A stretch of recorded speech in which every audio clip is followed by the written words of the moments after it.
नमस्कार, मैं हूं संजय शर्मा। आप देख रहे हैं 4PM न्यूज नेटवर्क। भूतपूर्व उपराष्ट्रपति जगदीप धनखड़ कहां हैं?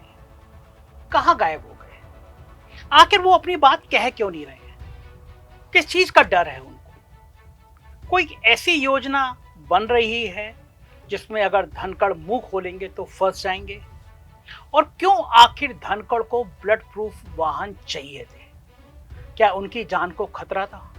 तमाम मुद्दों पर आज मैं बात करूंगा और कुछ नई बातें करूंगा आपके साथ, जो कि आज ही मुझे पता चली और वो बहुत हैरान करने वाली। दिल्ली के मेरे एक वरिष्ठ पत्रकार ने मुझे फ़ोन किया और कहा कि हम लोगों के संस्थान में ऐसी खबरें चल नहीं सकती, लेकिन आप बोल सकते हैं। आप सवाल उठाइए और पूछिए कि धनखड़ साहब कहाँ हैं?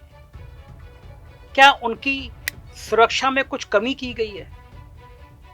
क्या उनको किसी का डर है? और बात जायज है, क्योंकि आज 9-10 दिन हो गए और पूरा देश जानना चाहता है कि धनखड़ साहब के साथ हुआ था तो क्या हुआ था। आखिर ऐसी कौन सी बात थी जो जगदीप धनखड़ को अचानक इस्तीफा देना पड़ा था? कहां से ये बात सामने आ गई कि ब्लड प्रूफ वाहन चाहिए थे उन्हें? आखिर ऐसी जरूरत उन्हें क्यों पड़ गई? दरअसल जगदीप धनखड़ ने कुछ फैसले ऐसे लेने शुरू कर दिए थे जो साहब के निगाह में खटकने लगे थे। आप भी जानते हैं कि 17 सितंबर एक महत्वपूर्ण तारीख है जिस दिन मोदी जी 75 साल की आयु पूरी कर लेंगे। भागवत जी के बयान के बाद यह मुद्दा बहुत गर्माता जा रहा है कि क्या 17 सितंबर को प्रधानमंत्री इस्तीफा देंगे, और इस्तीफा नहीं देंगे तो क्या पार्टी के अंदर से ये बात उठेगी कि जिस तरह आडवाणी, मुरली मनोहर जोशी और तमाम ऐसे नेता जिनको 75 साल की आयु के बाद रिटायर कर दिया गया, क्या वो सवाल नहीं पूछेंगे? नागपुर से मेरे एक भरोसेमंद सूत्र ने बताया कि कलराज मिश्र गए संघ मुख्यालय और कहा कि अगर मेरी उम्र 75 साल से ज्यादा होगी तो मैं गवर्नर नहीं रह सकता। मगर उत्तर प्रदेश की राज्यपाल जो गुजरात से आती हैं वो 82-84 साल की हो गई, वो किस खुशी में गवर्नर बनी हुई है? मतलब देश अब क्या केवल गुजरात चलाएगा? पार्टी के अंदर इस तरह की बातें, बगावत की बातें अब आम होने लगी हैं, आम चर्चा में आने लगी हैं।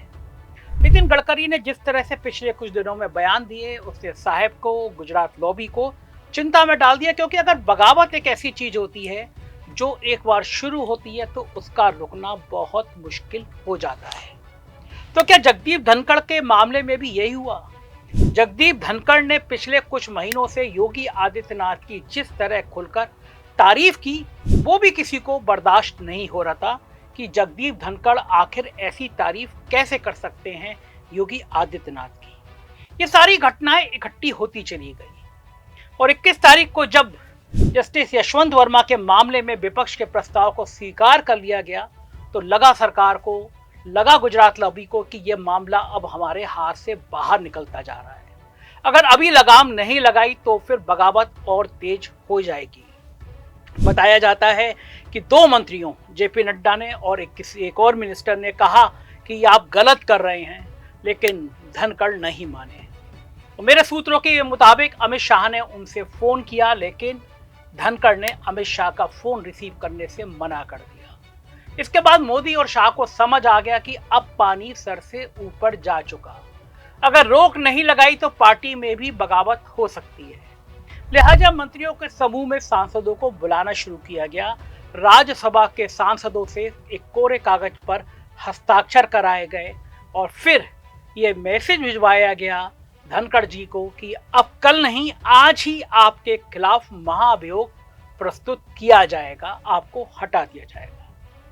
मेरे सूत्रों के मुताबिक जब ये लेटर वहां पहुंच गया, सचिवालय के पास पहुंच गया, धनखड़ जी को पता चल गया, तो धनखड़ समझ गए कि अब इस इस्तीफे के अलावा कोई चारा बचा नहीं है, लिहाजा उन्होंने इस्तीफा देना ठीक समझा। लेकिन इस बीच में ये तनातनी पिछले कुछ समय से बढ़ने लगी थी। दरअसल उपराष्ट्रपति धनखड़ और उनका स्टाफ चाहता था कि धनखड़ जी को कुछ नए बुलेट प्रूफ गाड़ियां दी जाएं। इसके पीछे कारण यह था कि नए बुलेट प्रूफ वाहन, चूंकि पुरानी BMW गाड़ियां हो चुकी थी, काफी खटारा हो चुकी थी। उपराष्ट्रपति सचिवालय की ओर से गृह मंत्रालय में एडिशनल सेक्रेटरी को एक खत लिखा गया। इसमें धनखड़ की सरकारी गाड़ियों की हालत बयान की गई। लिखा गया था कि 3 बुलेट प्रूफ वाहन दिए गए हैं, जिसमें से 2 वाहन 6 साल पुराने हैं और तीसरा भी 5 साल पुराने होने वाला है। इसलिए तीनों वाहनों को ब्लड प्रूफ हाई सिक्योरिटी के नए वाहनों से बदल दिया जाए।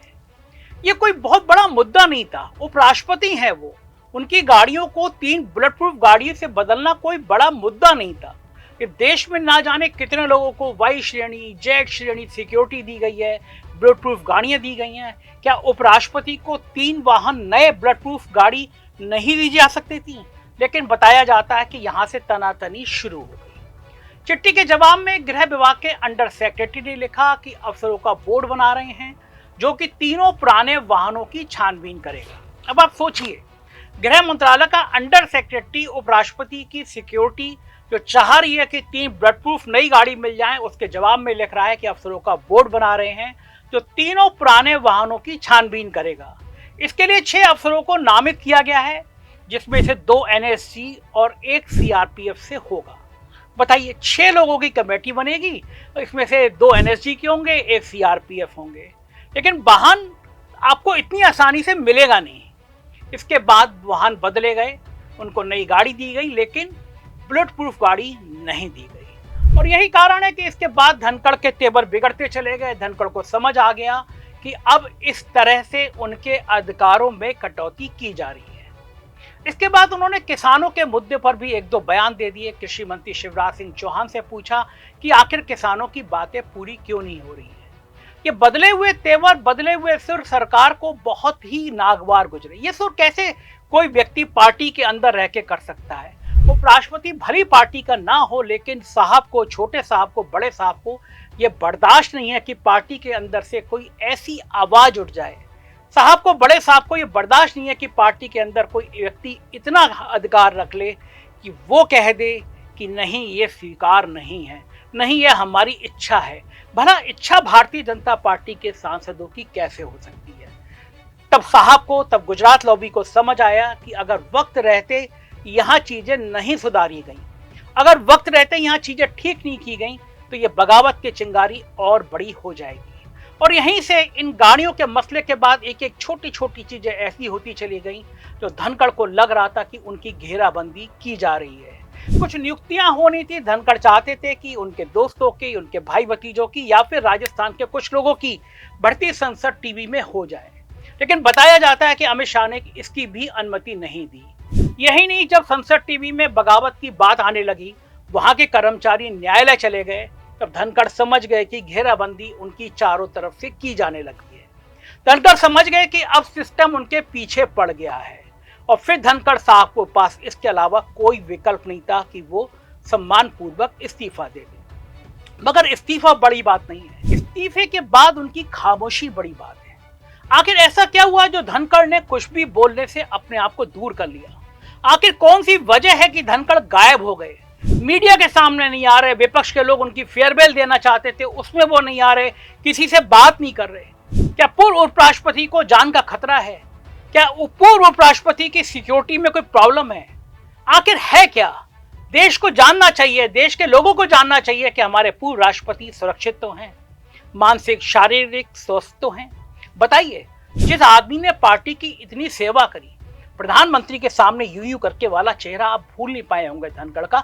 उनकी बहुत मजाक उड़ी, बहुत तलखियां हुई इस मामले पर।